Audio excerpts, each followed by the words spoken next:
Hi, I'm Julie Ross. And I'm Gregory Abbey. And you're listening to the Parenting Horizons podcast. Julie is a longtime parent educator and counselor. And Greg is an actor, writer, and director, and more importantly, a parent just like you. Through conversations covering a range of different topics, challenges, and roadblocks, we hope to give you a few of Julie's tools that might just help make parenting a little bit easier. Look, nobody's perfect, and parenting is challenging, to say the least. With a few skills under our belts, though, we might just be able to be good enough parents and enjoy the journey and our children a little bit more in the process. Hi, welcome back to the Parenting Horizons podcast. Julie, how you doing today? I'm doing great. How are you? I'm good. It's good to see you. Good. Today we're going to talk about resiliency, the word resiliency in your kids, and we're lucky enough today to have a guest. Her name is Dr. Robin Holly Defoe, and she has written a book. It's called Calm Within the Storm, A Pathway to Everyday Resiliency. And so we're going to talk with you today. And Robin, can you just tell us a little bit about yourself and the work that you do? Yeah, absolutely. Well, first, thank you both for the invitation to join you today. So my name is Robin, and I do study human resiliency.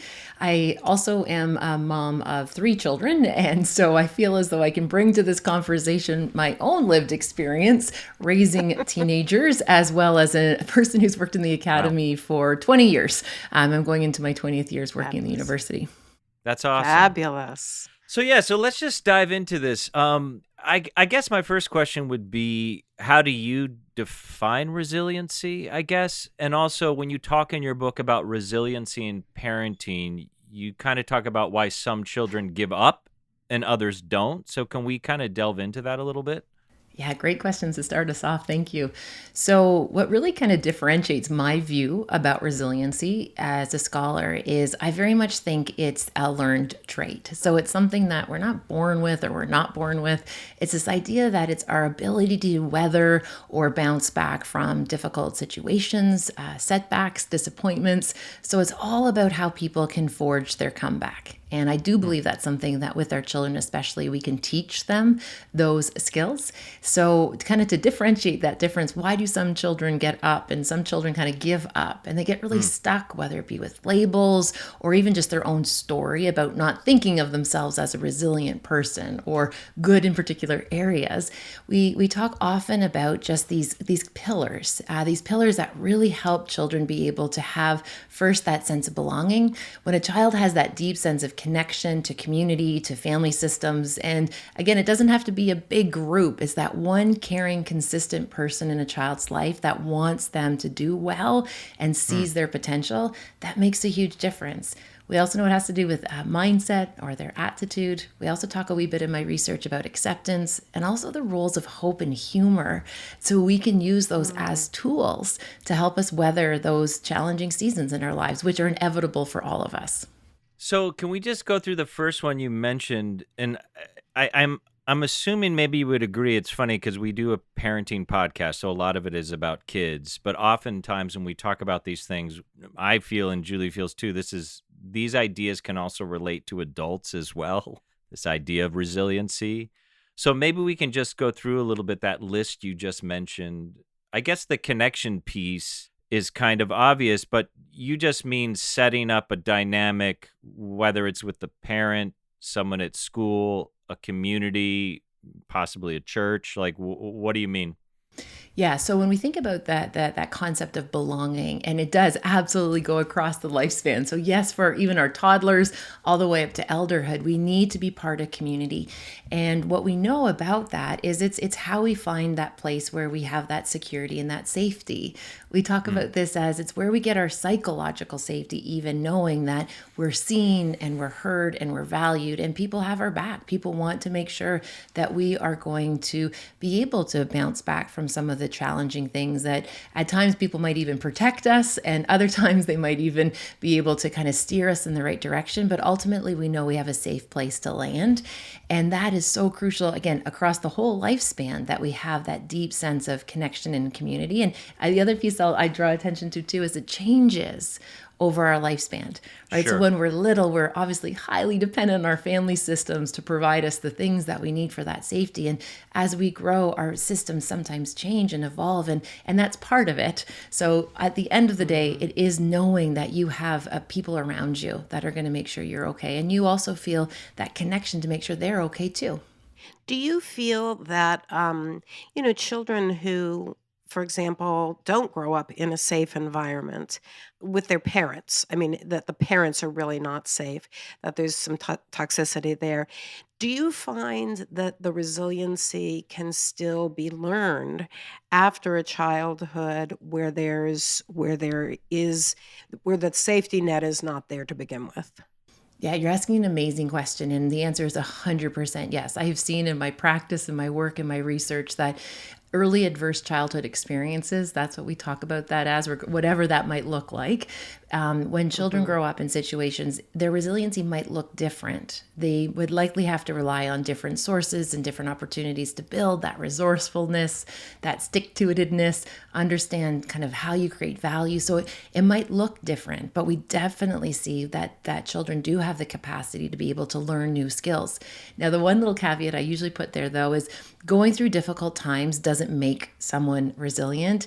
It's learning and reflecting and figuring out what strategies and approaches were helpful. So often we hear people say, oh, kids are resilient, they'll bounce back. It's when they have the right support and they have the right Right. ability to be able to learn some of the skills that they needed to be able to kind of rally through those difficult starting points, but it's not an end point at all. Mhm.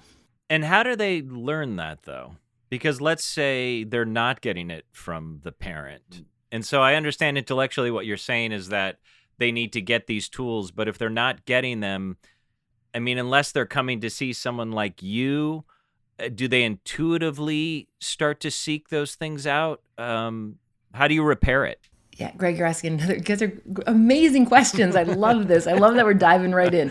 So, the reality is that we crave and we actually have internal working systems in our brains that actually set us up for that need to know we need to belong.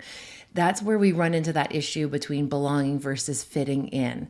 So some children, and again, it doesn't mean that they've had to have an adverse childhood early on, but for some children trying to find that sense of community, what often happens is that they will try to fit in somewhere. Like they're desperately trying to have that sense of security, that sense of predictability that comes with being part of a group. Right.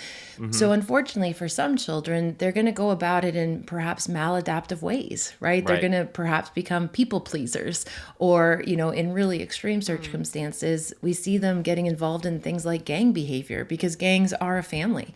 Whether it's pro-social or anti-social, we know that they're drawn to that sense of team.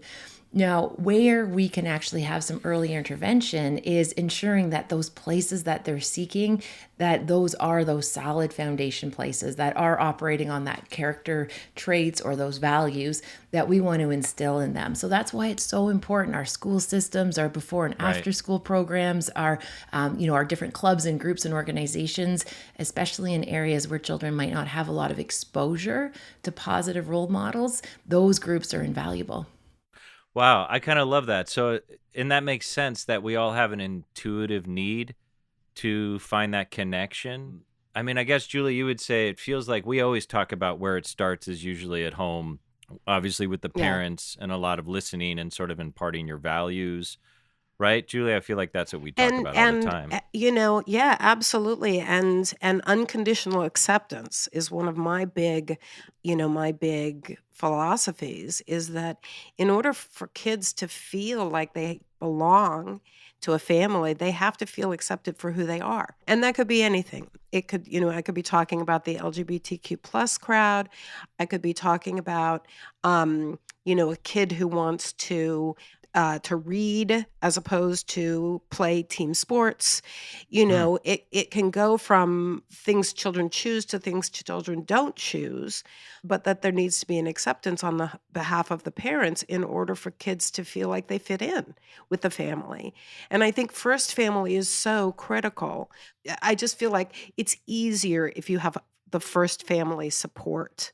Well, we talk a lot about, Robin, we talk a lot about, listening and meeting kids where they are. So when I think about this idea of resilience, because you can hear those parents maybe going, just pull yourself up by your bootstraps and get out there, like kids who might be feeling, whether it's depression, anxiety. And would you say, because it seems like what we're getting to is that the first family is like, if you have the ability as a parent to strengthen that bond, so a child feels listened to, heard, acknowledged, will give them the ability to start to build resilience?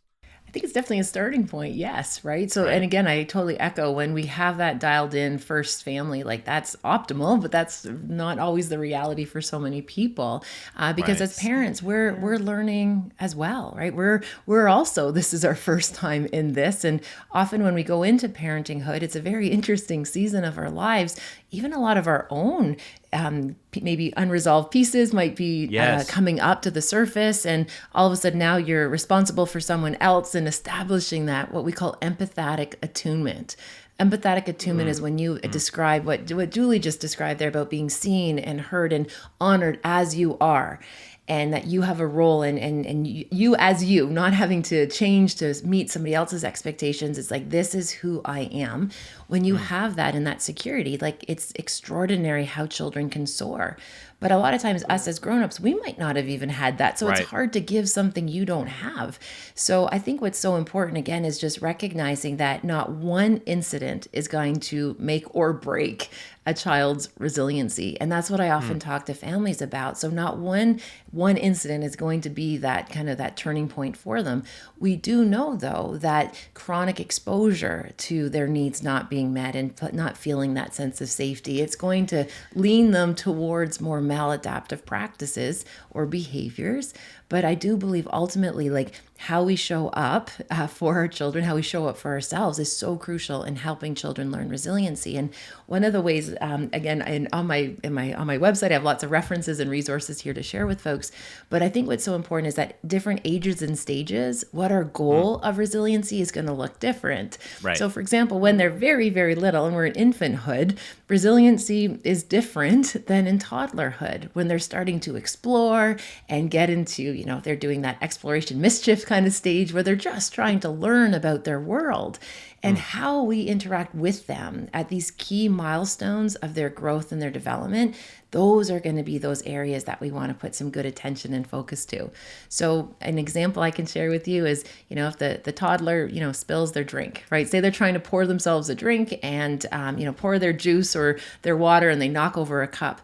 How we react to those situations, how we choose to respond as grownups and supporters and caregivers, is actually going to start the child developing this inner kind of belief system about what does it mean to make a mistake? What does it mean if I've screwed up or I dropped the ball or did something wrong? Because the reality is often we're inadvertently communicating to our children that we want them to be perfect, right? No mistakes, no bumpy, no mess. We want things all to be orderly, because sure, it makes it easier to parent when we're not also picking up spills, but that doesn't necessarily send the message to them that not everything has to be absolutely perfect. Yeah. I mean, Julie's nodding her head because everything you're saying is things we've talked about multiple times on our podcast. One of which is that it's different depending on the age of the child. Empathetic attunement. I don't know that we maybe phrased it that way. We've talked about that a bazillion times and how important it is. I also want to stress this idea, and Julie, feel free to jump in too, because these are your ideas. This idea that it's important for parents to be reflective about their own place. Because you just said this, Robin, that if they have some things that are coming up around the ideas of resiliency or whatever it is for them. I mean, Julie often gives the metaphor of being on a plane when those masks drop down. They always tell the parent to put it on themselves first so then they can help the child. So I just wanted, that all sounds great. And the things that Julie, wouldn't you say that we talk about? Yeah, I think this is a great conversation to be having right now, especially in light of our most recent podcast, where we talked about, how do you not react to situations where, your nerves may be on edge already as the parent. Maybe this is the 12th spill that the child did that day, and you're already frayed because, child B is sick and child C is, got a bad grade. And so we talked a lot in the last podcast about some tools to just help yourself underreact to situations. Because unless they're, if it's an infant or a toddler, sometimes it's more of an emergency situation. But as they get older, it's not an emergency. And we do have the ability to, as, Greg said, put the pause button on, step back and reflect. Why am I so upset about this milk getting spilled? Hmm. And generally, and I'm sure you know this too, Robin, but we have a tendency to say that if you're hysterical, it's historical. That if you are really flashing red with rage, that's probably something in your past or even in your recent past that's feeding that, as opposed to what just happened. Yeah, that's amazing insights. And yes, we often talk about that as that difference between reacting versus responding. And when we're in a stress state, we are going to react. It's going to be survival. It's going to be primal. It's going to get probably loud and messy. It's going to be that bottle to the brew point where all of a sudden we bottle and blow, versus when we can actually hold a place that we call, and we talk about this in psychology a lot, about emotional regulation. So when we can actually stay calm and steady and grounded and regulated, then we're in that really precious place that when we're triggered, we can actually have that spaciousness we need to be able to respond versus react.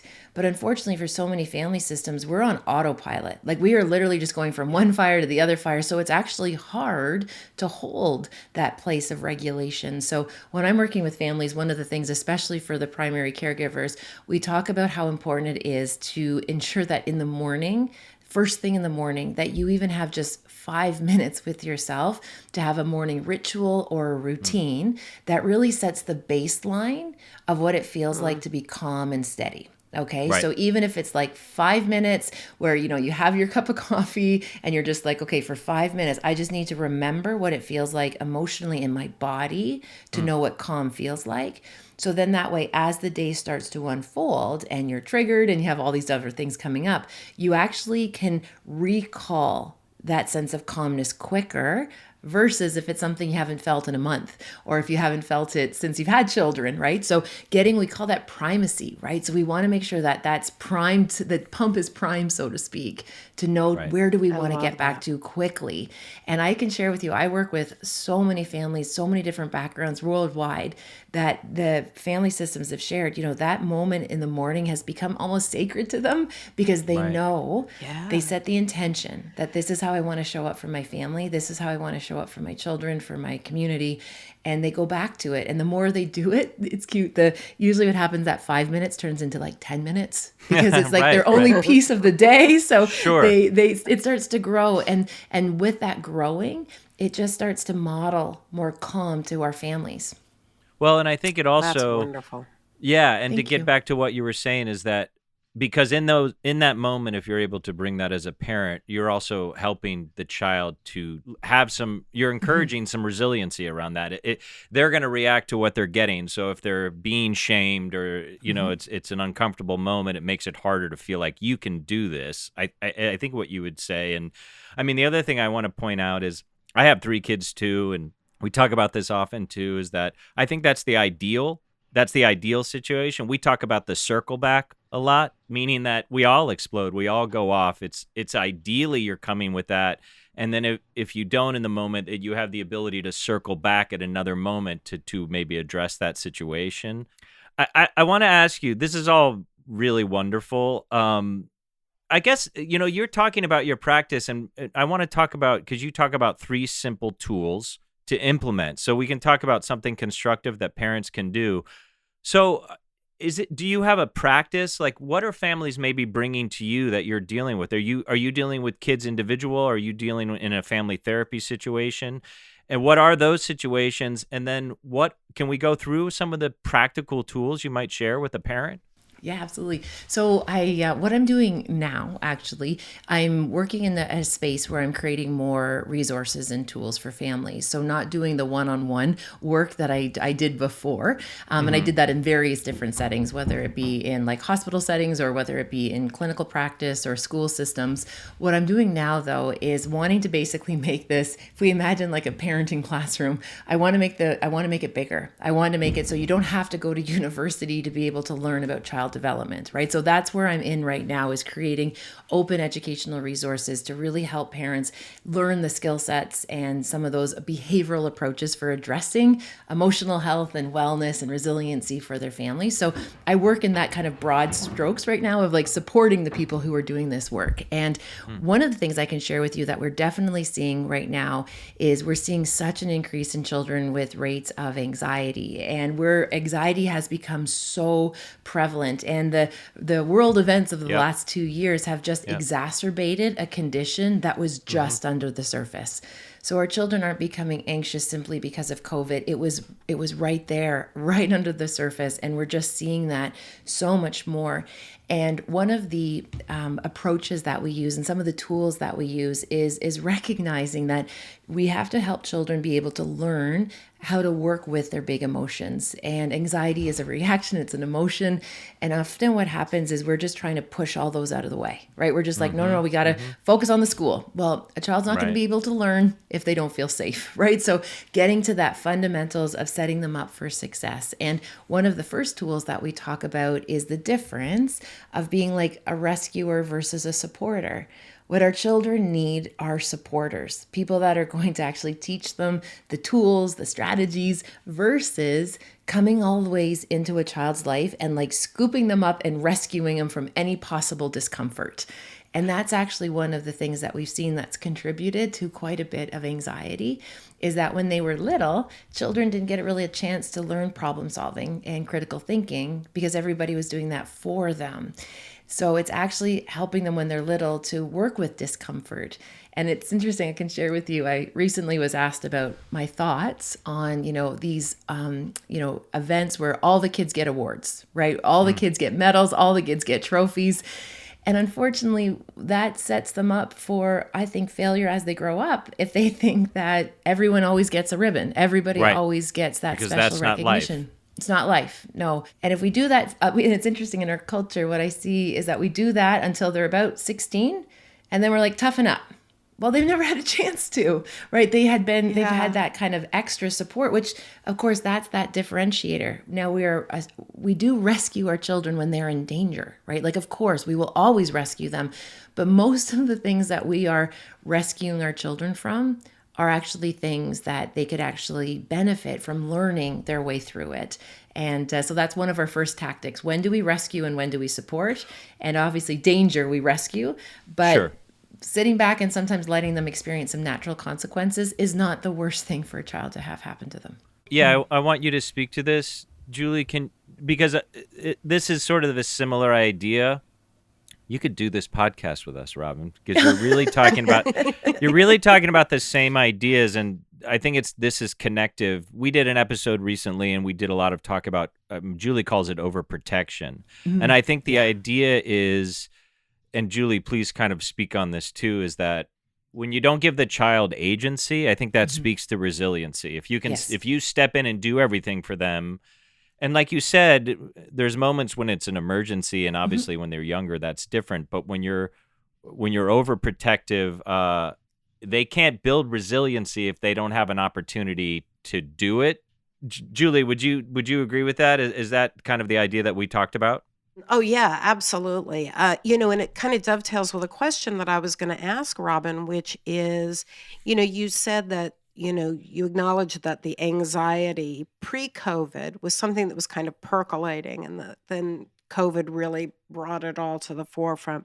I'm curious if you see the kind of maybe lack of resiliency building as a generational thing. Like, do you think pre-technology, for example, parents created more resilient kids because they weren't hovering over them and protecting them? And even before that, do you think that there's some thing about the not only the world that we find ourselves in right now, but also the style of parenting that parents have adopted. Do you think it's different from, the old days, let me say? Yeah, the good old days. Yes. So Yeah. I think you definitely are totally on the right track in what I see in my work and in my scholarship and my practice. There's definitely been generational differences. And I think there's always, benefits and pros and cons to both directions, right? So Sure. one of the things we've definitely seen is that with the growth of media and news and technology, there very much is this overtone of parenting out of fear. So, we're fearful our children are going to be abducted if they're playing outside in the front yard. Like we're afraid that our children are at greater risks. And it's not that those risks aren't real. The reality, the majority of children growing up in North America, those are not acute risks that they're likely to face every day. But every time we send our child outside to do free play, tell them, make sure you stay where I can see you. Make sure you don't do this. Be careful. Like we're sending them the message that the world is not safe. And so what a lot of times has happened is we've brought them and we've left the children indoors more.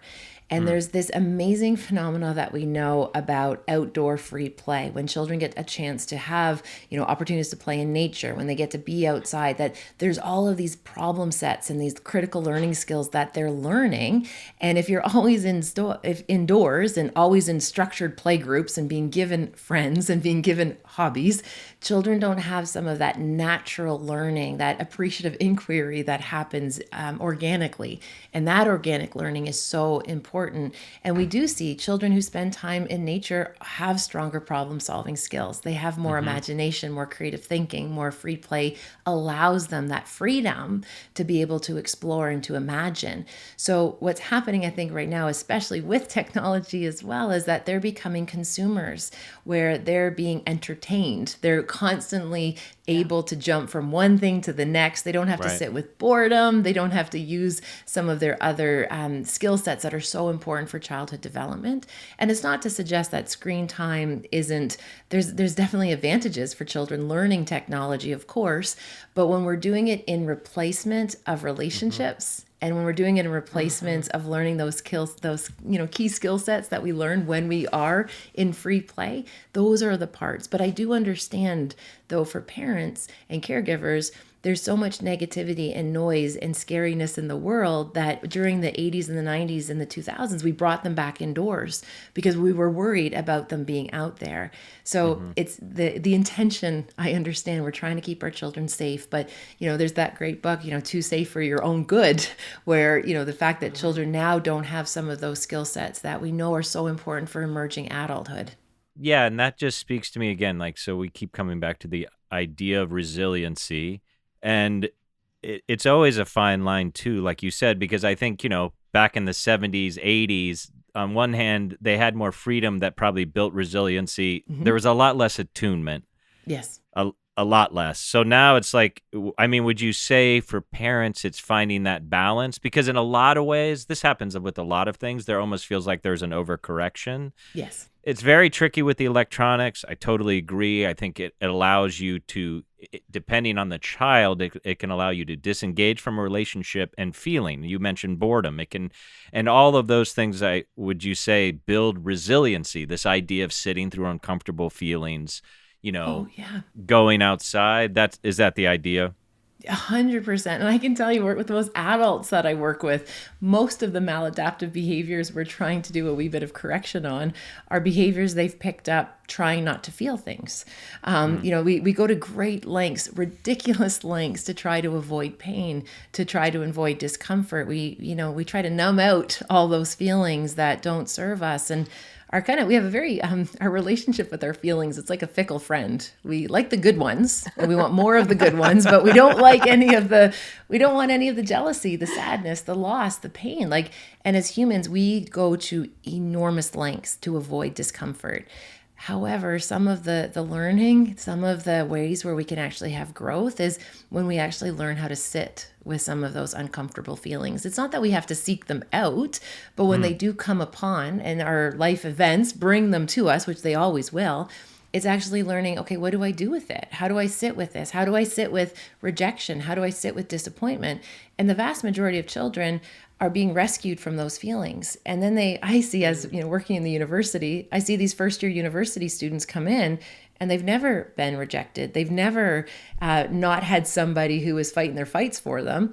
And Right. then, now they're quote adults, right? Now, here you are in this learning environment, and they don't know how to make friends. They don't know how to problem solve and think on their feet. So again, I appreciate why we want to keep our children safe and we want them to be balanced. And one of the kindest things that we can do is to teach children this idea of our efficacy, that you can show up and meet difficult feelings, you can show up through difficult setbacks, and that you have what it takes to be able to, stick handle or navigate those parts in your life. That's one of the kindest things that we can teach children, is that they can do hard things. Yeah. I have a feeling that, and correct me if I'm wrong, but I have a feeling that boundaries play a part here in terms of, what I see in my practice is a lot of the time parents are unwilling to set boundaries because they upset the kids so much. And I'm not talking about harsh boundaries or punitive boundaries. I'm talking about just like realistic boundaries, like you can't wake the whole house up at 3 in the morning just because you want somebody to come and sit in your Mm-hmm. bedroom with you till you fall Yeah. asleep.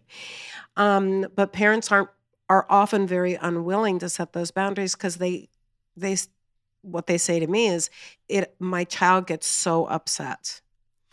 I mean, I would think, and again, Robin, correct me if I'm wrong, but I think, and this is the way I raised my children, both of whom are adults now, I would think that part of this is saying it's okay that you're upset.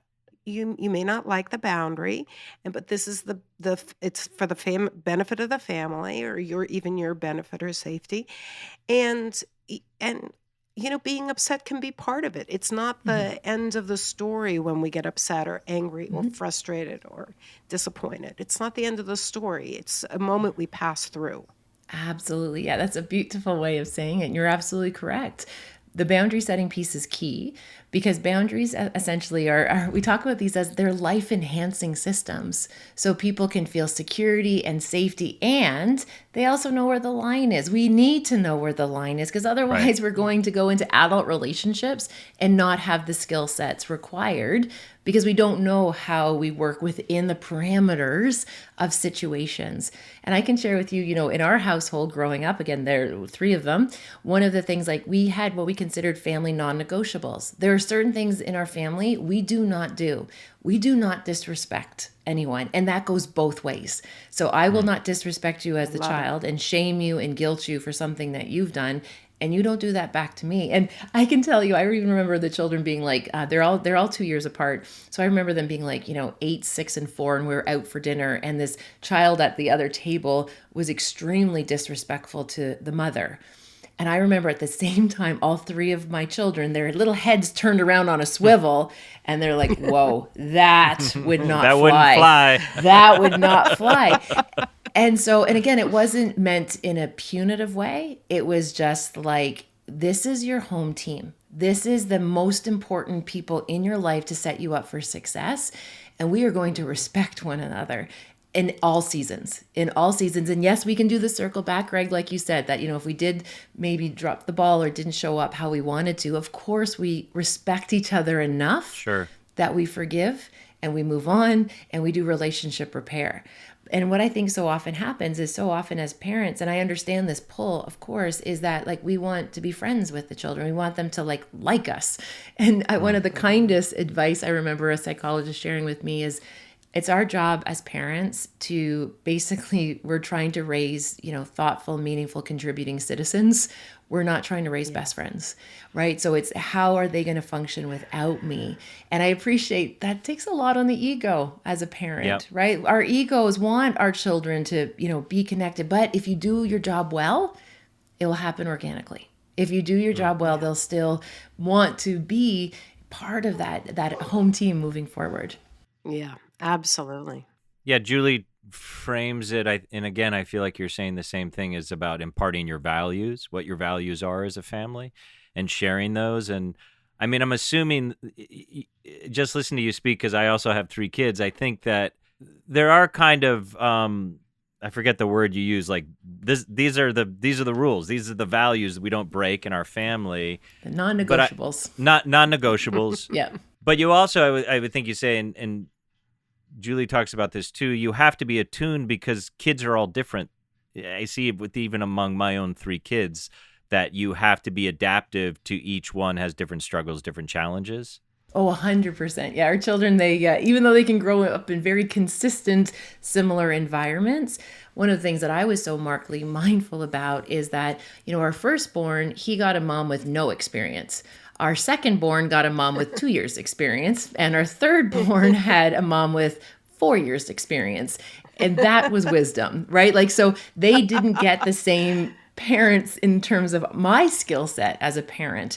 And, thankfully we grow and we evolve and we learn. So yes, they're very different. We are different at different seasons. And what I think, again, is so important is recognizing each of the children will have their own unique set of things that they need to have expressed or acknowledged for them to feel part of that home team effect. But I also just want to echo, it's not easy to do. I know it's so simple for us in this, a podcast to sit back and be like, Sure. boundaries and, those non-negotiables. But, I can share, if it's okay, just one quick story. Please. With our daughter. Please. At the time she was just starting high school, and our daughter has navigated some pretty big anxiety and different phases in her life. And we were so surprised because the first few days of high school, she was totally fine. She had no anxiety and she was just thriving. We were so pleased, all of us. The whole family was happy that, gosh, Ava's got her footing underneath her. And then on the third day of school, I got a phone call from the teacher. And the teacher said, Robin, your daughter has some tummy aches. You need to come pick her up. And I said, may I speak to my daughter, please? And so I asked Ava, I said, Ava, tell me more about these stomach pains. And she's like, it's probably food poisoning. And I'm like, okay, tell me a little bit more about that. And basically in a few moments, we realized that it was anxiety and she wanted to come home. She didn't want to manage it at school. She didn't feel equipped. And I said to Ava in that moment, I said, Ava, I love you so much. And I love you so much that I'm not going to pick you up, because you need to know that there's not an exit strategy. Because as long as you think that there's an exit strategy and I can escape these big unpleasant feelings of not feeling good in grade 9 right now, if your brain learns, I just call mom and then I don't have to deal with that. I said, darling, I'm not doing you a service, so I'm not going to pick you up today, but I love you and I believe that you're capable. You have the skill set, use your tools, and I'll see you at 3:00. An hour later, the teacher called me back and said, no, I'm sorry, you have to come pick up your daughter. She's very sick. And I said, with all due respect, if I pick Ava up today, I'm going to be picking her up every day for the rest of grade 9. And I'm not going to do that. And I said, Wow. She has to be able Right. to figure this out. And of course, I was prefacing it by saying, I swear I'm a good mother. I love her. I will no, be there. Because, I think it's great. It's great. And then it gets better, Greg. Are you ready? So she weathers the day. She was not pleased with me when she came home. Yeah, I'm sure you heard and I it. said, Ave, and I was just, even though she was coming at me with like frustration and like, how could you do that to me? I'm like, you stuck it out. You got on the bus at the end of the day. Like, this Right. is a win. And she was like, I can't believe you did that to me. And I said, yeah, and I love you enough. I'm going to do it again tomorrow too. And so, sure enough, day 2, this time, are you ready for this? I get a call from the chaplain. Okay, the chaplain gets involved and says, your daughter has been sent down to the office. The teacher has asked me to call you to come and collect your daughter. Right. And I said to that Wow. amazing chaplain, I said, our daughter navigates some anxiety. And I said, I know if I show up right now, this is going Right. to be the beginning of a battle. And I don't want my daughter to have this experience because I don't want her to have an exit strategy. We actually have to retrain her mind to know that, no, we can weather uncomfortable feelings. I can work through this. And the chaplain said to me, he said, oh, in all of my years of chaplaincyhood, he said, I haven't met a mom like you before. And I said, I get that. And then I need to tell you, though, I hung up that phone and I cried. I was Of so course. heartbroken. Yeah, right. And when she called on that third day, she called and she's like, hey, Mom. I said, hi, Ava. She's like, you're not coming today either, are you? I said, nope. nope, I'm not. And she's like, okay, I'll see you after school. And she hung up. And that season of that type of anxiety dissipated. Right. Because we were able to work with it to recognize you're in a safe space, you have tools, you don't need me to rescue you from this moment.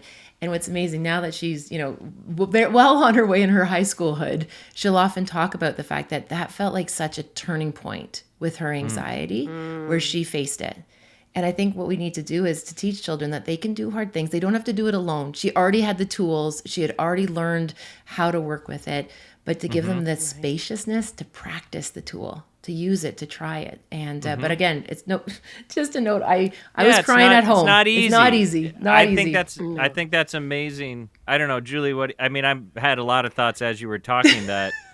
Of course, parents cave. I've been in that situation a million times too, and I have a daughter that struggled with anxiety. We had some sleepaway camp stuff, and it was kind of the same thing. Like, I think if we go pick her up, she'll never ever go back to sleepaway camp, and we didn't, and it's really painful. And I understand why parents fold, but again, like this is an episode about resiliency, and I think that's what you're talking about and building. I'm sorry, Julie, did you want to add anything? Oh, I just think 3 gold stars for Robin. I mean, it is so hard to do that, and to hear your child in that kind of distress, it's like someone's ripping your heart out and chopping it up into pieces. It's just so hard. And there are also those moments of, within those scenarios, and I'm pretty sure you must have had them. Of, am I doing the right thing? Absolutely. Am I doing the right? I think it's right, but I don't really know. But I'm going to keep pushing through it. And it's so critical to push through those times, and especially if you know for a fact that your child is not physically ill. I mean, obviously, if you thought had even a hint that she was actually physically ill, it would be different. But I mean, gold stars. Put some of those in your crown as a mom. Oh, awesome. Bless you. Thank you. Well, and one of the reasons, though, I share that story, and again, I appreciate your recognition. Thank you for that. One of the reasons why I think it's so important that we tell those stories is when we look around so often with other families and other parent systems, it just seems like everybody else is doing it better than we are, right? It seems like everybody else has the right answer. Everybody else knows what they're doing. They make it look so easy. And good parenting is not easy, right? Good parenting is a lot of work. So when we can share more openly and transparently about the fact, like, oh gosh, we hit a road bump here, and this is how we worked through it, and it was hard and uncomfortable, and I was again, as you said, Julie, questioning, am I doing the right thing? Feeling like in my case, I was trying to justify to the teacher and the chaplain that I'm still a good person doing these things. That speaks to the fact that, the more we talk about it, we can kind of take away some of this, a lot of this misinformation out there about the fact that, everyone else seems to be doing it so easily, and, our family isn't doing it right. And we do that by sharing our stories, right? And not in a way that is ever, sensational to the child where we ever want to expose them, but actually creating that sense of community with, yes, this season is a wee bit challenging, or, this season is really fun, and talking about it. And I can share with you just briefly, one of the things that always hurts my heart is when I hear parents say, like, oh, I love my kids so much, I'm so worried about when they become teenagers. It's like teenagerhood is an extraordinary season to witness. Oh my gosh. It's has been the best season of our family life, has been teenagerhood. So again, looking around, hearing all this misinformation out there versus trusting your instincts, right? Trusting that you have the skill sets, even if maybe you didn't have all of the opportunities in your own childhood. Intuitively, I wholeheartedly believe we know how to meet the needs of our loved ones. Well, and I think teenagerhood is so exciting because it's hard and it's great. It's exciting. Like, it also is like they drive you insane, and they might do. I mean, I can reflect just now on one of my kids. And there were some moments in high school that were nuts, but that were really important, as you said, about, building esteem and resiliency and how do we get through this. And also this idea that if we can give over to this idea that, listen, it can't all be great. That's not life. I love that idea. Like, I think parents struggle with too. Kids certainly struggle with social media, that kind of compare and despair, and this idea that, somehow you see the pictures on Facebook. Like, everyone struggles. The more I learn, we have lots of friends and intimate friendships. Parenting's really hard. Julie talks about it all the time. It's difficult, and if you can kind of embrace that difficulty, I think that's what we're all talking about. That's a big piece of this. I think as Well, we and kind of also I think, go ahead, I Julie. just want to say also, I think that not only is parenting incredibly difficult, it's the only job that people have for which they are generally not trained.